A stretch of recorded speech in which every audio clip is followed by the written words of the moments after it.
అమ్మా ఇక నేను అక్కడికి పోనే, ఇక నేను నీతోటే ఉంటానే. నా మొగుడు నన్ను తిడతాండు, కొడతాండు.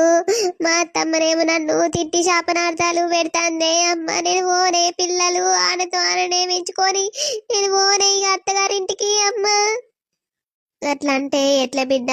ఇప్పుడు పిల్లలు పెద్దోళ్ళు అయ్యారు, వాళ్ళను ఇడిచిపెట్టి అత్తే అయ్యో రేపటి రోజున అమ్మేది అని అడగరా? చెప్పు. ఏదున్నా ఓపిక పట్టుకోవాలి బిడ్డ. మొగుడిని నువ్వే మార్చుకోవాలి, అత్త మామలను మంచిగా చూసుకోవాలి. ఏదున్నా కూడా నీకు ఈ ఇల్లు ఎప్పటికీ పరాయి ఇల్లేరే, అదే నీ సొంత ఇల్లు.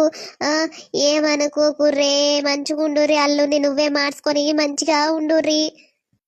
లేదే అమ్మా, నువ్వు వాళ్ళకు భూములు జాగలు బాగున్నాయని నన్ను ఆ రోజు నాకు ఇష్టం లేకున్నా ఇచ్చినవు. కానీ అనే తాగని రోజు అంటూ ఏదీ లేదే. వాళ్ళమ్మ ఒక్క మాట అన్నది, నా మొగుడు నన్ను కొడతా అంటే మా అత్త మిట్టర మిట్టర చూసుకుంటా నవ్వుతుంది.